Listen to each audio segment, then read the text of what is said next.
প্রশ্ন, শ্রমের প্রতি তারা পত্রটি বিশ্লেষণ করো। উত্তর, বীরাঙ্গনায় প্রত্যেকটি নায়িকার মনোভাব স্পষ্টভাবে উদ্ঘাটিত হয়েছে এবং যেভাবে তাদের মনের প্রতিটি দোলক্রমে ক্রমে প্রকাশিত হয়েছে তাতে নাটকীয়তা দেখা না দিয়ে পারেননি।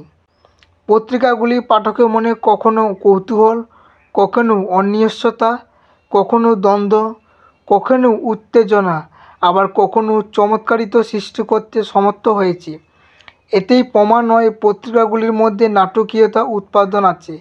তবে তার মধ্যে শ্রমের প্রতি তারা নাটকীয় উপাদানগুলি সবচেয়ে বেশি স্ফূর্তি লাভ করে। শ্রমের প্রতি তারা পত্রটি স্তরে স্তরে নাটকীয় অনুভূতি বিন্যাস।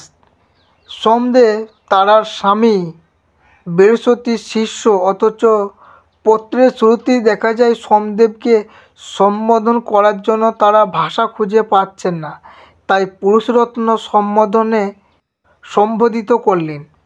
তিনি দাসী হয়ে তার পা দুখানি সেবার ইচ্ছাও প্রকাশ করলেন।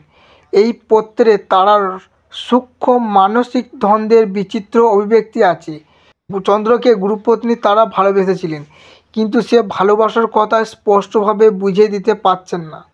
এই পত্রে যদিও তিনি মাঝে মাঝে তার মনের কথা এবং চন্দ্রের প্রতি তার পূর্ববর্তী ব্যবহারের কারণ বিশ্লেষণ করে চন্দ্রকে তার অপ্রতিরোধ্য প্রেম নিবেদন করেছেন, তবু তৎক্ষণাৎ তার মনে এসেছে দ্বন্দ্ব, শুরু হয়েছে একান্ত আত্মধিক্কার, তার প্রকৃত সত্তা হয়েছে জাগ্রত। চন্দ্রের প্রতি তার ভালোবাসার এই যে সমাজ নিষিদ্ধ প্রেম আকাঙ্ক্ষা ও তজ্জনিত অন্তর্দ্বন্দ্ব, এর মধ্য দিয়ে কবিতাটি সার্থক হয়ে উঠেছে। সোমের অপূর্ব রূপই তারাকে তার প্রতি আকর্ষণ করেছে, অর্থাৎ চন্দ্রের প্রতি তারার রূপজ মোহই এখানে প্রধান। তারা সোমদেবকে প্রথম দর্শনে ভালোবেসেছেন। যেদিন প্রথমে তুমি এই শান্ত আশ্রমে প্রবেশিকা নিশাকান্ত সহসা ফুটিল নব কুমুদিনী সময়ে পরাণ মম উল্লাসে। প্রেয়সী ও গুরুমা এই অভয় সত্তার দ্বন্দ্বে তারা চরিত্র একটি বৈশিষ্ট্য ভূমিকা গ্রহণ করেছে। তারা সোমদেবকে ভালোবেসেছেন, যে সোমদেব তার স্বামীর শিষ্য। তার কণ্ঠস্বর শুনে তার মন ময়ূরের মতো নাচত। প্রেয়সী সত্তার স্বাভাবিক গুণ প্রিয়জনের ভালোবাসার বস্তুর প্রতি আকর্ষণ। তারাও একই কারণে চন্দ্রের মতো মৃগ শিশু করে কাঁদেন। প্রেয়সী সত্তার মূল গুণ হলো ঈর্ষা। চন্দ্রের পাশে রোহিণীর স্বর্গকান্তি লক্ষ্য করে তার প্রাণ ব্যাকুল হয়ে উঠত। সপত্নী বলে তাকে গালিগালাও করতেন। চন্দ্রের স্নেহধন্য কুমুদ পুষ্পকে ছিঁড়ে ফেলতেন, কিন্তু তারা নিজেকে গুরুমা সত্তাকে ভুলতে পারেন না জনমম মহাঋষিকুলে।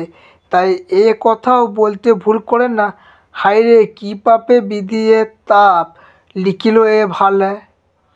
এবং আরও বলেন, কোকিলের নীড়ে কিরে রাখিলে গোপনে, কাক শিশু লেখেন কি গঞ্জনা দিতে ছাড়েন না তিনি। প্রেয়সী সত্তাকে জাগাবার আপ্রাণ চেষ্টার মাঝেও আত্মধিক্কার জাগে তার, পাপীয়সী ইত্যাদি শব্দ উচ্চারণ করে। অবশেষে সমস্ত দ্বন্দ্ব দ্বিধাকে ঝেড়ে ফেলার চেষ্টা করতে থাকে তারা। সোমদেবের চরণে নিজেকে সমর্পণ করেন। শেষ মুহূর্তে আর কলঙ্কের ভয় করেন না তারা। তার মনোভাব এবার স্পষ্ট হয়ে উঠল। দিনু জলাঞ্জলি কুল মানে তব জন্য। তারার প্রেমিকা মূর্তির সত্যিকারের জাগরণ ঘটেছে। প্রেমিকের জন্য তিনি তপস্যায় বসার জন্য মনস্থির করে ফেলেছেন। তাই প্রেমিকের কাছে নিঃস্বার্থে আত্মসমর্পণের মধ্য দিয়ে তারার প্রেমিকা চরিত্রে পূর্ণ প্রস্ফুটন ঘটেছে। তাই তারা বলেছেন, জীবন মরণ মম আজি তব হতে। এই পত্রটিতে আমরা দেখতে পাই মধুসূদন যেমন নাট্যগুণের প্রতি গুরুত্ব দিয়েছেন, ঠিক তেমনি প্রেমের ছবি এঁকেছেন, ফলে পাঠকের মন বিগলিত হয়ে যায়।